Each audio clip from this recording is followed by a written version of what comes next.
జనాభా లెక్కలు 2027కు కేంద్ర ప్రభుత్వం గ్రీన్ సిగ్నల్ ఇచ్చింది. ప్రధానమంత్రి నరేంద్ర మోదీ అధ్యక్షతన శుక్రవారం జరిగిన కేంద్ర కేబినెట్ సమావేశంలో ఈ మేరకు నిర్ణయం తీసుకున్నారు. దేశ చరిత్రలోనే తొలిసారిగా పూర్తి డిజిటల్ పద్ధతిలో చేపట్టనున్న ఈ కార్యక్రమానికి 11,718.24 కోట్ల రూపాయల బడ్జెట్ ను కేటాయిస్తూ ఆమోద ముద్ర వేశారు. ఈ జనగణనలో జనాభాతో పాటు కులాల వారీగా వివరాలను కూడా సేకరించనుండటం ప్రాధాన్యతను సంతరించుకుంది.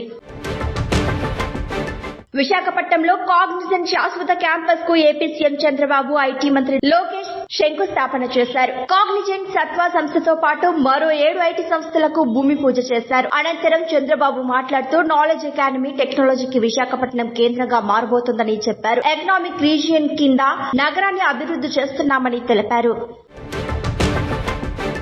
అల్లూరి సీతారామరాజు జిల్లాలో ఘోర ప్రమాదం జరిగింది. ఓ ప్రైవేటు బస్సు అదుపు తప్పి లోయలో పడింది. చింతూరు మారేడుమిల్లి ఘాట్ రోడ్ లో రాజుగారి మెట్ట వద్ద ఈ ఘటన చోటు చేసుకుంది. ఈ దుర్ఘటనలో 9 మంది మృతి చెందారు. మరికొందరికి గాయాలయ్యాయి. ఘటన ప్రాంతానికి చేరుకున్న హోంమంత్రి అనిత వంగలపూడి, రవాణా శాఖ మంత్రి మండిపల్లి రాంప్రసాద్ బాధితుల్ని పరామర్శించారు. మృతులకు 5 లక్షలు, క్షతగాత్రులకు 2 లక్షల రూపాయలు ప్రభుత్వం ప్రకటించింది. AP deputy CM Pawan Kalyan వ్యక్తిత్వ హక్కుల ఉల్లంఘనకు సంబంధించి ఢిల్లీ హైకోర్టును ఆశ్రయించారు. తన పర్సనల్ రైట్స్ కాపాడుకోవడానికి న్యాయస్థానంలో పవన్ తరపున న్యాయవాది దాఖలు చేసిన పిటిషన్ పై విచారణ జరిపింది హైకోర్టు. ఆ లింక్ ను 7 రోజులలోపు తొలగించాలని సోషల్ మీడియా సంస్థలకు ఢిల్లీ హైకోర్టు కీలక ఆదేశాలు జారీ చేసింది. తదుపరి విచారణను డిసెంబర్ 22కు వాయిదా వేసింది. భవిష్యత్తులో సినిమా టికెట్ రేట్లు పెంచేది లేదన్నారు మంత్రి కోమటిరెడ్డి వెంకటరెడ్డి. నిర్మాతలు, దర్శకులెవరూ మా దగ్గరకు రావద్దన్నారు. ఇది ఇందిరమ్మ ప్రభుత్వం. పేదల కోసమే నిర్ణయాలు తీసుకుంటామని చెప్పారు. హీరోలకు 100 కోట్ల రెమ్యునరేషన్లు ఎవరివ్వమన్నారని కోమటిరెడ్డి ప్రశ్నించారు. కుటుంబాలతో సినిమాకు వెళ్లాలంటే తక్కువ ధరలుండాలని తెలిపారు. టికెట్ రేట్లు పెంచొద్దని గతంలోనే అనుకున్నామని ఈసారి పొరపాటు జరిగిందన్నారు మంత్రి.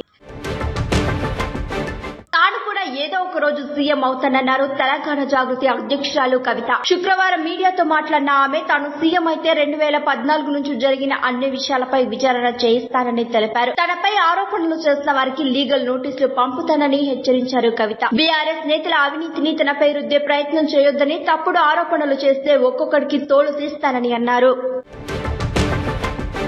శనివారం ఉప్పల్ స్టేడియంలో మెస్సీ ఫుట్బాల్ మ్యాచ్ కు భారీ భద్రతను ఏర్పాటు చేశామన్నారు రాచకొండ సిపి సుధీర్ బాబు. టికెట్ ఉన్న వారికి మాత్రమే స్టేడియంలోకి అనుమతి లభిస్తుందన్నారు. మెస్సీ మ్యాచ్ టికెట్ ఉన్న వారు స్టేడియం కు ముందే రావాలన్నారు. మ్యాచ్ కు గంట ముందే వచ్చి స్టేడియంలో కూర్చోవాలన్నారు. ఇది ఫుల్ మ్యాచ్ కాదని కొన్ని నిమిషాల పాటే జరిగే మ్యాచ్ అని తెలిపారు. యూపీఏ హయాంలో ప్రవేశపెట్టిన ఉపాధి హామీ పథకం దేశవ్యాప్తంగా అమలవుతుంది. తాజాగా ఈ పథకం పేరును మారుస్తూ మోదీ ప్రభుత్వం నిర్ణయం తీసుకుంది. కేంద్ర కేబినెట్ సమావేశంలో పథకం పేరును పూజ్య బాపు గ్రామీణ రోజ్గార్ యోజనగా మారుస్తూ నిర్ణయం తీసుకుంది. అదేవిధంగా పని దినాల్ని 125 రోజులకు పెంచింది. ఒక రోజుకి ఇచ్చే కనీస వేతనాన్ని కూడా 240 రూపాయలకు సవరించింది. తెలంగాణ వ్యాప్తంగా చలి పులి పంజా విసురుతోంది. ఉత్తరాది నుంచి వీస్తున్న శీతల గాలుల వల్ల రాష్ట్రంలో చలి తీవ్రత పెరిగిందని హైదరాబాద్ వాతావరణ కేంద్రం ప్రకటించింది. సాధారణం కన్నా 2 నుంచి 3 డిగ్రీల కనిష్ట ఉష్ణోగ్రతలు పడిపోయినట్లు వాతావరణ శాఖ అధికారులు తెలిపారు. ఉత్తర, పశ్చిమ, ఈశాన్య జిల్లాల్లో చలిగాలుల ప్రభావం అధికంగా ఉంటుందన్నారు. ఎల్లుండి నుంచి పొగమంచు పెరిగే అవకాశం ఉందన్నారు. శీతల గాలులు, పొగమంచు తీవ్ర ప్రభావం చూపే అవకాశం ఉన్నందున ప్రజలు అప్రమత్తంగా ఉండాలని సూచించారు. బాలయ్య బోయపాటిల మాస్ తాండవం అఖండ 2 థియేటర్స్ లో విడుదలైంది. ఇక ఈ సినిమా చూసి అభిమానులంతా పండగ చేసుకుంటున్నారు. బాలయ్య బోయపాటి కాంబోలో మరోసారి హిట్ అయిందని నందమూరి ఫ్యాన్స్ సంబరాలు చేసుకుంటున్నారు. దీంతో తెలుగు రాష్ట్రాల్లో థియేటర్లని జై బాలయ్య నినాదాలతో హోరెత్తుతున్నాయి.